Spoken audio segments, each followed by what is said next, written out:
Assalamualaikum warahmatullahi wabarakatuh. Selamat pagi semuanya. Salam kenal ya.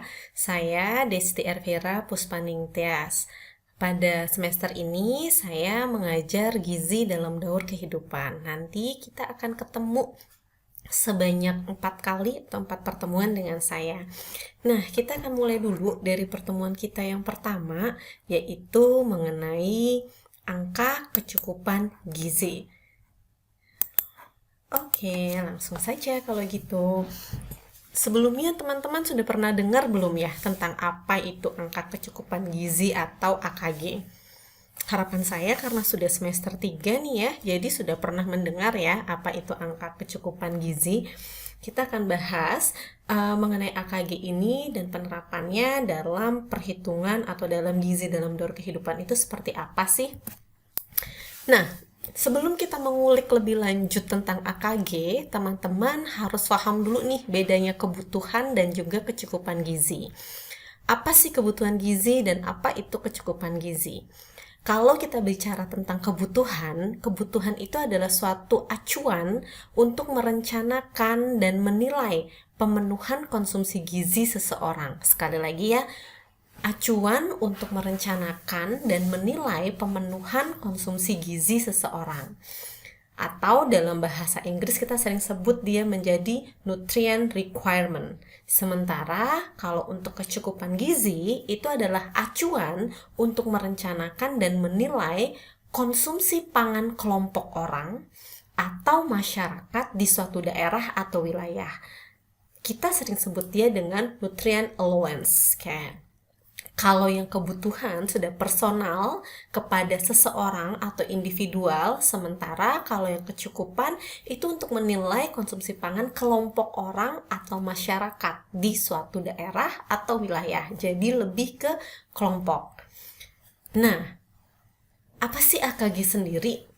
Jadi, angka kecukupan gizi yang dianjurkan, atau tepatnya angka kecukupan gizi yang dianjurkan untuk masyarakat Indonesia, disingkat AKG, itu adalah suatu nilai yang menunjukkan kebutuhan rata-rata zat gizi bagi hampir semua orang di setiap harinya. Kata kuncinya ya, ini hanya menunjukkan kebutuhan rata-rata zat gizi bagi hampir semua orang setiap harinya.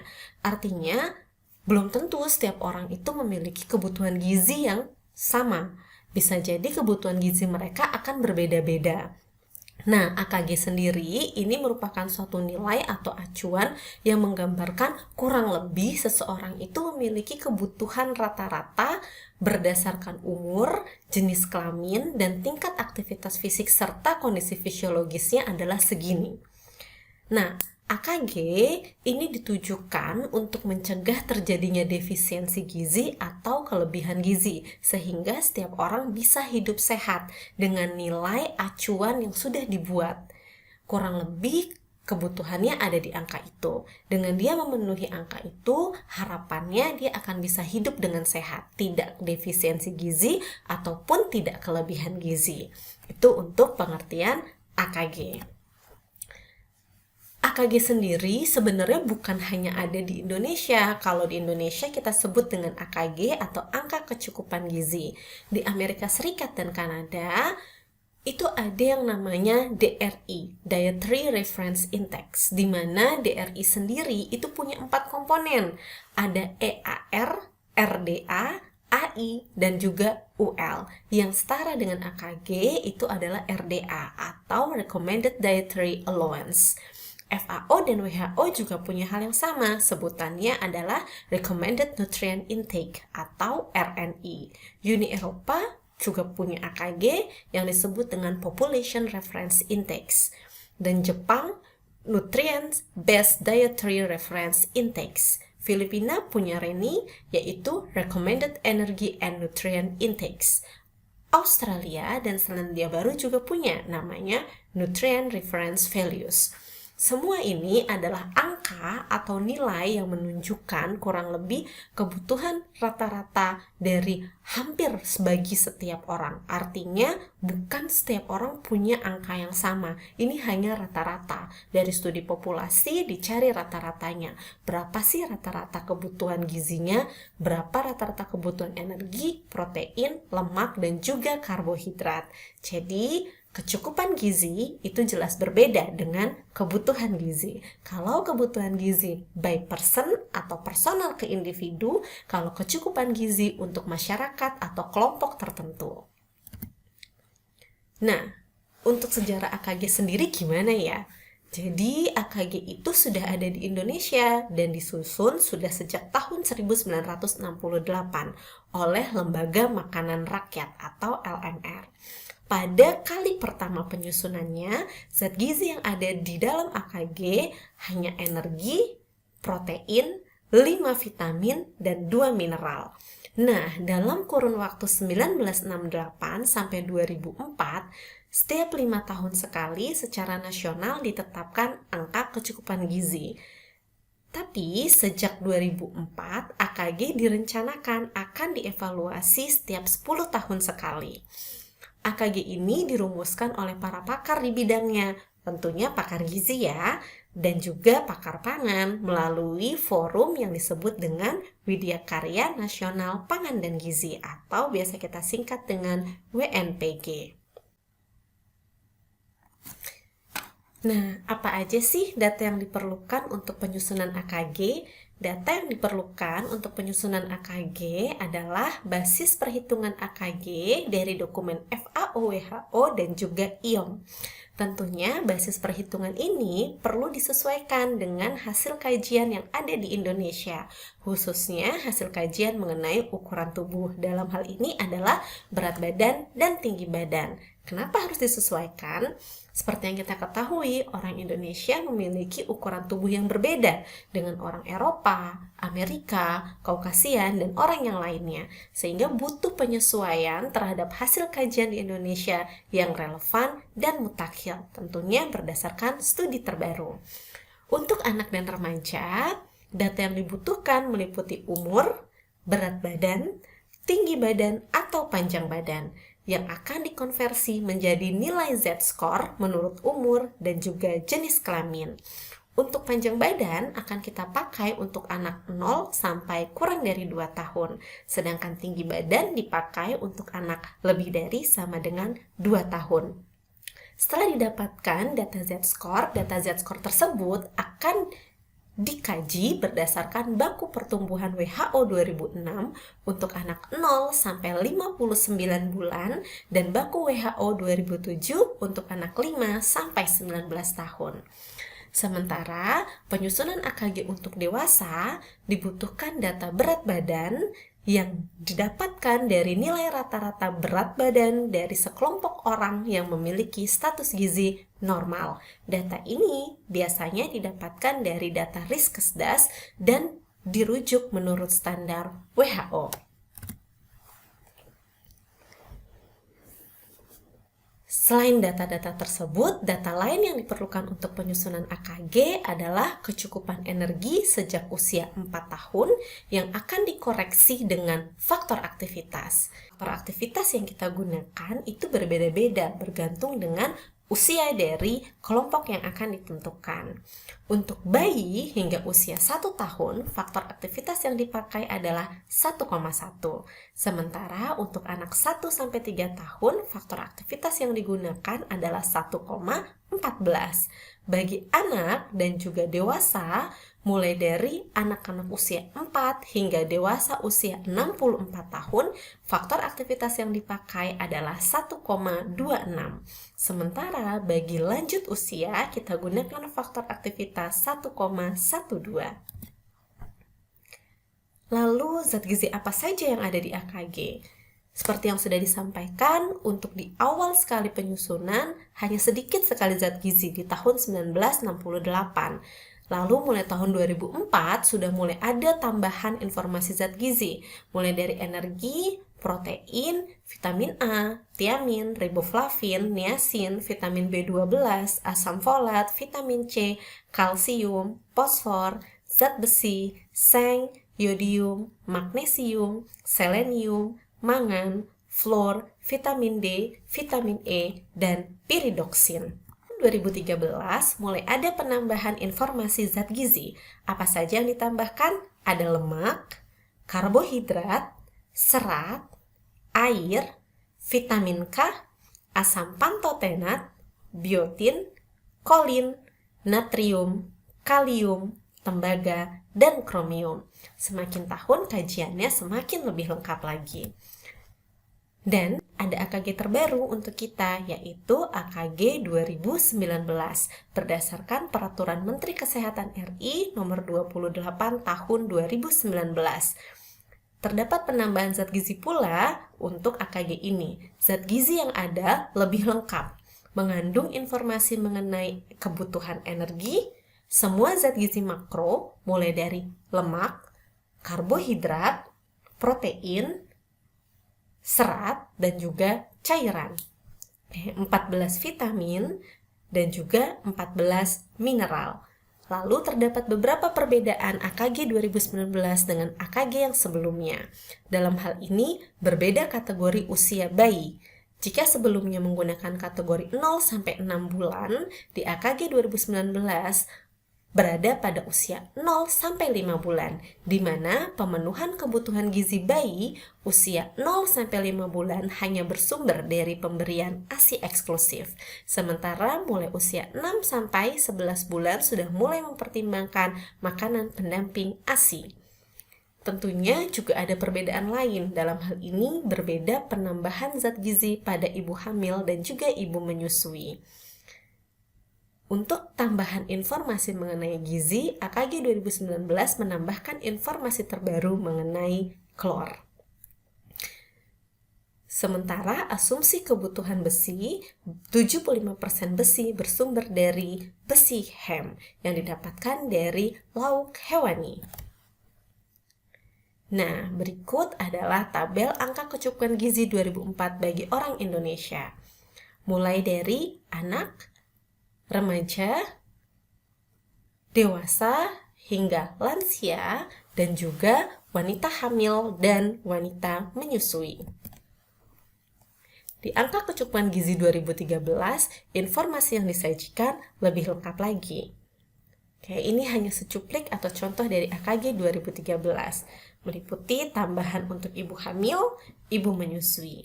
AKG 2019 memiliki angka yang berbeda, khususnya untuk penambahan protein pada ibu hamil dan ibu menyusui, serta penambahan lemak pada ibu hamil dan ibu menyusui. Nah, seperti yang sudah teman-teman lihat, ada angka kecukupan energi, angka kecukupan protein, lemak, KH, atau karbohidrat, serat, dan air, serta vitamin dan juga mineral. Dari mana angka tersebut didapatkan? Angka kecukupan energi pada anak dan dewasa didapatkan dari model persamaan estimasi energi IOM tahun 2005 dengan mempertimbangkan berat badan, tinggi badan, pertumbuhan dan perkembangan meliputi usia, jenis kelamin, energi cadangan bagi anak dan remaja, aktivitas fisik, serta thermic effect of food atau TEF. Apa itu TEF? TEF menurut Mahan dan Escott-Stam adalah suatu peningkatan pengeluaran energi karena asupan makanan. Untuk nilai TEF sendiri, nilainya berkisar 5-10% dari total energi expenditure atau 5-10% dari pemenuhan kebutuhan energi harian. Angka 5 dan 10 akan berbeda bergantung usia. 5% diberikan pada anak-anak yang memiliki tekstur makanan lembut dan hanya mengkonsumsi ASI atau susu, dalam hal ini untuk anak kurang dari 3 tahun, dan angka 10% diberikan pada usia selanjutnya. Sementara penentuan angka kecukupan protein ditentukan berdasarkan kecukupan protein pada setiap kelompok umur dan juga jenis kelamin berdasarkan anjuran IOM tahun 2005 dan WHO 2007, serta adanya faktor koreksi mutu protein. Penentuan angka kecukupan protein sekali lagi ditentukan berdasarkan kecukupan protein berdasarkan kelompok umur dan jenis kelamin dan juga koreksi mutu protein. Angka kecukupan lemak ditentukan berdasarkan anjuran sebaran persentase energi dari lemak dan juga kebutuhan asam lemak esensial bagi setiap kelompok umur dan juga jenis kelamin. Sekali lagi merujuk pada anjuran IOM 2005 dan WHO 2008. Dalam menaksir kecukupan lemak, perlu diperhatikan distribusi keseimbangan energi dari zat gizi makro, termasuk rasio omega 6 dengan omega 3. Sementara penentuan angka kecukupan serat bagi anak, remaja, dan dewasa setara dengan 14 gram serat pangan per 1000 kilokalori kecukupan energi. Yang perlu teman-teman pahami, AKG akan selalu mengalami perkembangan sesuai dengan perkembangan iptek gizi dan juga antropometri penduduk Indonesia. Bagaimana dengan kecukupan vitamin dan mineral?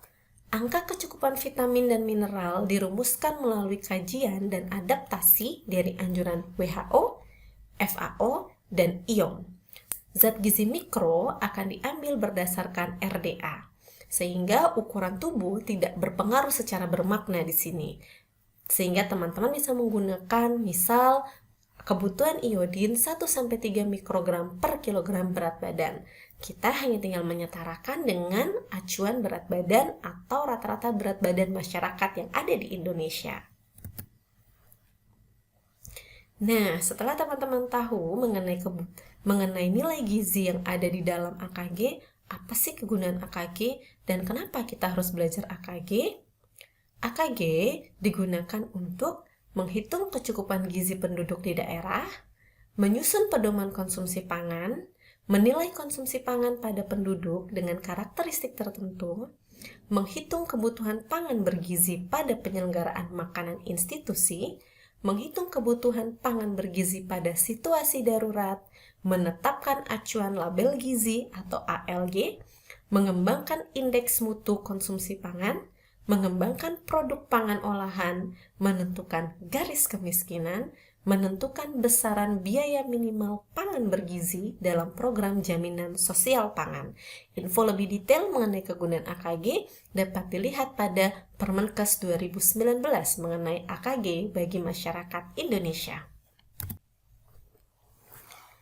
AKG sangat berguna untuk penentuan konsumsi pangan masyarakat ataupun kelompok tertentu. Namun, AKG sendiri memiliki keterbatasan. Yang pertama, angka yang ada sifatnya adalah relatif, karena secara periodik akan direvisi sesuai dengan hasil penelitian atau hasil kajian terbaru. Angka yang ada adalah angka rata-rata atau perkiraan untuk orang sehat, sehingga AKG tidak bisa digunakan untuk orang sakit. Berat badan yang tercantum dalam AKG juga sudah berat badan tertentu, sementara masyarakat Indonesia ataupun orang per orang akan memiliki berat badan yang berbeda-beda. Selain itu, AKG belum mempertimbangkan faktor geografis dan juga faktor ekologi. Lalu, bagaimana cara menghitung kebutuhan gizi individu? Seperti yang kita ketahui dan teman-teman sudah pelajari di materi sebelumnya atau di perkuliahan sebelumnya, bahwa kebutuhan gizi individu ditentukan berdasarkan jenis kelamin, umur, berat badan, tinggi badan, dan status gizi. Selain itu, kebutuhan gizi juga dipengaruhi oleh kondisi fisiologis, baik dalam kondisi hamil ataupun menyusui, keadaan sakit, penyembuhan penyakit, jenis kegiatan fisik, ukuran tubuh seseorang, komposisi tubuh seseorang, dan mutu gizi konsumsi pangan. Lalu yang menjadi pertanyaan, bisakah kita menghitung kebutuhan gizi menggunakan AKG? Jika bisa, bagaimana caranya? Dan Jika tidak bisa, atau jika ada alternatif lain, bagaimana cara menghitung kebutuhan gizi secara individual? Mari kita kupas cara perhitungan kebutuhan zat gizi dengan lebih detail lagi.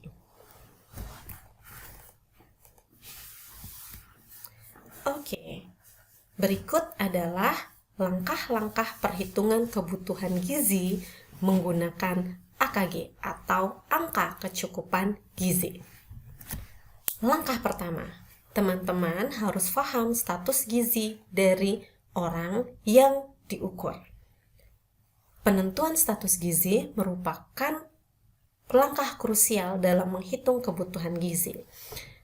Silahkan dihitung kebutuhan gizinya, khususnya untuk orang dewasa, menggunakan IMT. Apakah orang tersebut masuk dalam kategori sangat kurus, normal, overweight, atau obesitas. Berikut adalah IMT yang kita gunakan berdasarkan standar Kementerian Kesehatan tahun 2014.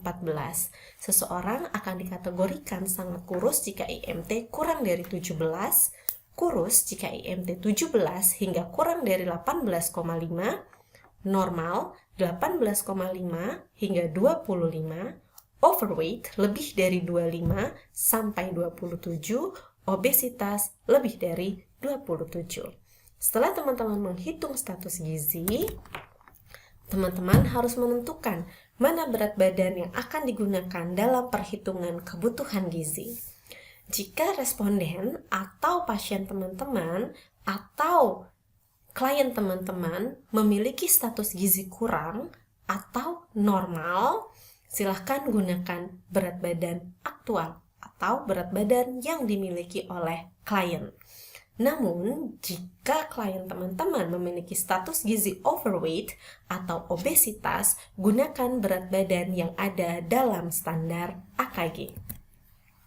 Selanjutnya, setelah teman-teman menentukan berat badan yang digunakan, teman-teman dapat menghitung kebutuhan gizi. Berikut cara menghitung kebutuhan gizi menggunakan AKG. Berat badan aktual atau berat badan yang dimiliki oleh klien dibagi dengan berat badan standar dikalikan dengan angka yang ada dalam AKG. Sekali lagi, rumus ini dapat digunakan bagi klien yang memiliki status gizi kurang atau normal. Berat badan aktual dibagi berat badan standar dikali AKG. Namun, bagi klien yang memiliki status gizi overweight atau obesitas, teman-teman dapat langsung mengambil angka yang ada di dalam AKG. Lalu bagaimana cara menghitung kebutuhan gizi? Energi, protein, lemak, dan KH. Energi. Berat badan aktual dibagi dengan berat badan pada AKG dikali energi AKG sesuai umur. Protein. Berat badan aktual dibagi berat badan pada AKG dikali protein AKG sesuai umur. Lemak. Berat badan aktual dibagi berat badan pada AKG dikali lemak AKG sesuai umur. Atau teman-teman dapat menggunakan perhitungan kebutuhan lemak setara 20 hingga 30% dari energi. Sementara karbohidrat, berat badan aktual dibagi berat badan AKG dikali karbohidrat AKG sesuai umur. Atau teman-teman dapat menghitung kebutuhan karbohidrat dengan cara mengurangi total energi yang ada dengan energi yang berasal dari protein dan energi yang berasal dari lemak. Selanjutnya dibagi dengan 4, mengingat 1 gram karbohidrat setara dengan 4 kilokalori. Jika teman-teman ingin menghitung kebutuhan energi secara individu tanpa menggunakan AKG, berikut adalah cara perhitungan kebutuhan gizi. Total energi expenditure atau energi atau TEE sama dengan basal energi expenditure BEE dikalikan dengan faktor aktivitas dan faktor stres. Apa itu basal energi expenditure? Basal energi expenditure atau energi basal adalah energi yang diperlukan tubuh dalam kondisi tubuh istirahat total, atau dengan kata lain tidak ada aktivitas fisik. Biasanya, basal energi expenditure diukur saat berbaring pada pagi hari yang dipuasakan sebelumnya. Untuk faktor aktivitas dan faktor stres, banyak referensi mengenai faktor aktivitas dan faktor stres. Berikut salah satunya, faktor aktivitas, bed rest, ringan, sedang, berat. Bed rest dapat diberikan angka 1,1, ringan 1,2 hingga 1,3, sedang 1,4 hingga 1,5, dan berat 1,6 hingga 1,7. Sekali lagi, banyak referensi mengenai faktor aktivitas. Jadi, jangan malas untuk melakukan studi literatur ya. Nah, sementara faktor stres adalah suatu faktor yang disebabkan karena adanya kenaikan metabolisme tubuh, atau dengan kata lain, stres fisiologis, bukan stres psikologis. Saya kasih lagi clue-nya ya. Stres fisiologis karena adanya kenaikan metabolisme tubuh atau perubahan metabolisme tubuh, bukan stres psikologis karena adanya faktor pikiran. Faktor stres akan disesuaikan dengan kondisi penyakit, di mana faktor stres berkisar 1,2 untuk faktor stres ringan, 1,3 untuk faktor stres sedang, dan 1,5 untuk faktor stres berat. Berikut merupakan kategori aktivitas, baik itu ringan, light activity, sedang, moderately active, berat, very active, dan sangat berat, exceptionally active. Pria dan wanita sedikit berbeda. Pengkategorian untuk aktivitas fisik dapat teman-teman lihat pada bagian di bawah ini, pria dan wanita.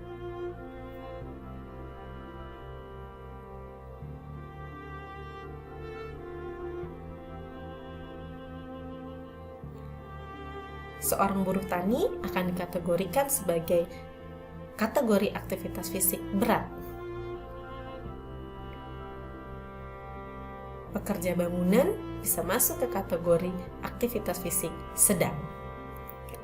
Silahkan bisa dihayati dan dibaca kembali untuk kategori faktor aktivitas di bawah ini. Kebutuhan gizi individu bisa dihasilkan dari estimasi basal energi expenditure berdasarkan persamaan Harris-Benedict. Berikut langkah-langkah perhitungan kebutuhan gizi menggunakan persamaan Harris-Benedict. Langkah pertama, tetap penentuan status gizi menjadi faktor penting dalam perhitungan kebutuhan gizi.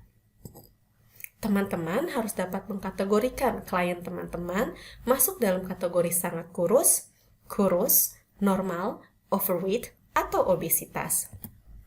Langkah yang kedua, apabila klien teman-teman berada pada kategori status gizi kurang atau normal, silahkan gunakan berat badan aktual atau berat badan yang dimiliki oleh klien teman-teman. Namun, bila status gizi klien teman-teman adalah overweight atau kelebihan berat badan, silahkan gunakan berat badan ideal pada rumus Harris-Benedict. Sementara, bila status gizi klien teman-teman adalah obesitas, gunakan berat badan adjusted pada rumus Harris-Benedict. Berikut adalah rumus untuk menentukan berat badan ideal dan berat badan adjusted. Berat badan ideal didapatkan dengan cara mengalihkan 90% dengan TB atau tinggi badan dikurang 100. Seandainya seseorang memiliki tinggi badan 160 cm, berarti berat badannya adalah 90% dikali 160 dikurang 100. 160 dikurang 100 adalah 60. 90% dari 60 adalah 54 kg. Sehingga orang dengan tinggi badan 160 cm memiliki berat badan ideal 54 kg. Sementara BB adjusted dapat dihitung dengan cara berat badan ideal ditambah 0,25 dikali berat badan aktual atau berat badan seharusnya dikurang berat badan ideal. Berikut perhitungan BEE dengan metode Harris-Benedict. BEE wanita, rumusnya adalah 655,1 ditambah 9,66 dikalikan dengan berat badan. W artinya weight untuk berat badan dalam kilo. Ditambah 1,85 dikalikan height atau tinggi badan dalam sentimeter. Dikurang 4,68 dikali age atau usia dalam tahun. Basal energi ekspenditur pria adalah 66,5 ditambah 13,75 dikalikan berat badan, ditambah 5 dikalikan tinggi badan, dikurang 6,78 dikali usia. W untuk weight, berat badan dalam skala kilogram, H untuk height, untuk skala tinggi badan dalam sentimeter, dan E untuk age, untuk kategori umur dalam skala tahun. Yang perlu diingat di sini, weight atau berat badan yang dimasukkan adalah berat badan berdasarkan klasifikasi status gizi. Jika status gizi teman-teman atau status gizi klien teman-teman adalah kurus atau normal, berat badan yang dimasukkan adalah berat badan yang sesungguhnya. Namun, jika status gizi teman-teman adalah overweight, berat badan yang dimasukkan adalah berat badan ideal. Jika berat badan teman-teman adalah obesitas, berat badan yang dimasukkan adalah berat badan adjusted. Selanjutnya, setelah didapatkan basal energi ekspenditur menggunakan Harris-Benedict, dilakukan perhitungan kebutuhan gizi dengan cara total energi ekspenditur sama dengan basal energi ekspenditur dikali faktor aktivitas dikali faktor stres. Setelah didapatkan energi, teman-teman dapat menghitung kebutuhan protein, lemak, dan karbohidrat. Untuk kebutuhan protein dapat dihitung 1 gram per kilogram berat badan atau setara dengan 10 hingga 15% dari total energi ekspenditur.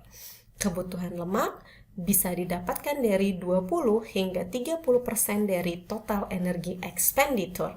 Sementara kebutuhan karbohidrat merupakan pengurangan dari energi yang berasal dari protein dan energi yang berasal dari lemak atau setara dengan 60 hingga 70% dari total energi ekspenditur. Yuk kita latihan. Berikut adalah kasusnya. Vera adalah ibu rumah tangga usia 25 tahun. Diketahui berat badan Vera adalah 53 kg dengan tinggi badan 157 cm. Di mana aktivitas harian Vera selain sebagai ibu rumah tangga juga mengajar renang sepekan 2 kali, sehingga aktivitas Vera dikategorikan sebagai aktivitas sedang. Silahkan hitung berapa kebutuhan energi, protein, lemak, dan karbohidrat Vera menggunakan AKG dan juga perhitungan Harris-Benedict.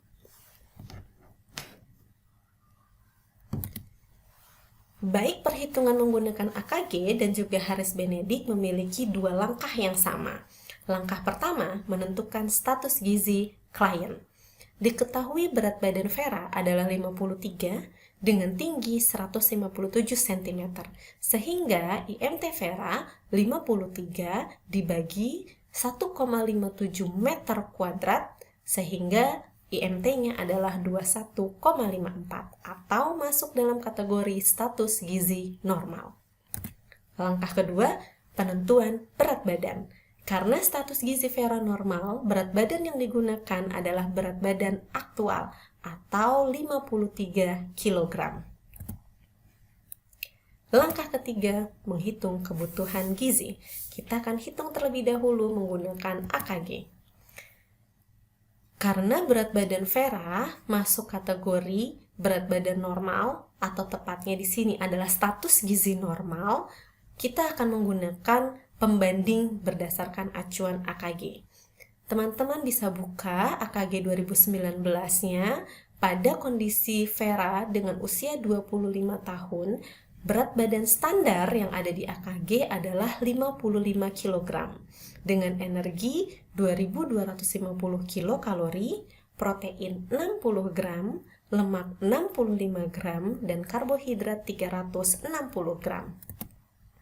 Cara menghitung kebutuhan energi adalah berat badan aktual dibagi berat badan standar dikali nilai energi pada standar AKG. Kita ketahui berat badan Vera 53, berat badan standar 55, dikali energi yang ada di AKG 2250, sehingga kebutuhan gizi Vera adalah 2168 kilokalori. Kebutuhan protein Vera, berat badan aktual 53 dibagi berat badan standar 55 dikali angka kebutuhan protein di AKG 60 gram, sehingga kebutuhan protein Vera adalah 57,8 gram. Kebutuhan lemak Vera adalah 53 berat badan aktual dibagi 55 berat badan standar dikali 65 nilai kebutuhan lemak yang ada di AKG, sehingga kebutuhan lemak Vera adalah 62,6 gram. Sementara kebutuhan karbohidrat Vera 53 dibagi 55 dikali nilai kebutuhan karbohidrat di AKG, yaitu 360 gram. Sehingga kebutuhan karbohidrat Vera adalah 346,9 gram. Sementara perhitungan menggunakan Harris Benedict dengan memasukkan rumus. Karena Vera adalah perempuan, rumus yang kita pakai adalah 655,1 ditambah 9,66 dikali berat badan, ditambah 1,85 dikali tinggi badan, dikurang 4,68 dikali usia. 655,1 ditambah 9,66, berat badan yang kita masukkan adalah 53 atau berat badan aktual, mengingat status gizi Vera adalah normal. Ditambah 1,87 dikalikan tinggi Vera 157 dan dikurangi 4,68 dikalikan 25. Jangan lupa temukan dulu hasil dari perkaliannya. 9,66 dikali dengan 53, 1,85 dikali 157, 4,68 dikali 25. Selanjutnya 655,1 ditambah hasil perkalian 9,66 dikali 53 ditambah hasil perkalian 1,85 dikali 157 dikurangi 4,68 dikali 25. Didapatkan basal energi ekspenditurnya adalah 1340,53 kilokalori. Total energi ekspenditur adalah basal energi ekspenditur dikali faktor aktivitas dikali faktor stres. Mengingat Vera memiliki aktivitas sedang, faktor aktivitas yang saya pakai adalah 1,55. Dan karena Vera dalam kondisi sehat, faktor stres yang saya pakai adalah 1. Sehingga didapatkan total energi ekspenditur adalah 2077,82 kilokalori. Untuk protein, saya menggunakan 10% dikali total energi ekspenditur, mengingat kebutuhan protein 10 hingga 15%. 10% dari 2077,82 adalah 207,78 kilokalori. Karena 1 gram protein setara dengan 4 kilokalori, sehingga 207,78 kilokalori dibagi 4 kilokalori menghasilkan kebutuhan protein 51,95 gram. Sementara kebutuhan lemak yang saya gunakan adalah 25% dari TEE, mengingat lemak dapat dikonsumsi 20 hingga 30% dari TEE. 25% dari 2077,82 kilokalori adalah 519,46 kilokalori. Mengingat 1 gram lemak setara dengan 9 kilokalori, maka untuk mendapatkan gram lemak 519,46 kilokalori dibagi dengan 9 kilokalori, sehingga kebutuhan lemak adalah 57,72 gram. Sementara untuk karbohidrat, saya menggunakan 65% dari TEE. Sisa dari protein dan lemak, yaitu 65% TEE. 65% dari 2077,82 adalah 1350,58 kilokalori. Karena 1 gram karbohidrat setara dengan 4 kilokalori, sehingga 1350,58 dibagi dengan 4, didapatkan kebutuhan karbohidrat adalah 337,65 gram.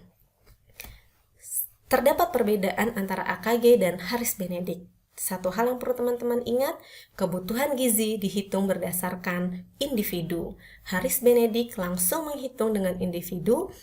Perhitungan kebutuhan gizi dengan AKG membandingkan dengan standar rata-rata kecukupan energi, protein, lemak yang ada bagi hampir semua orang. Tidak ada perhitungan yang benar 100% benar dan tidak ada perhitungan yang salah 100% salah. Yang terpenting adalah makanan yang kita berikan kepada subjek kita atau klien kita memberikan manfaat dan bisa mempertahankan pada status gizi yang normal dan dalam kondisi yang sehat. Sekian dari saya, terima kasih. Assalamualaikum warahmatullahi wabarakatuh.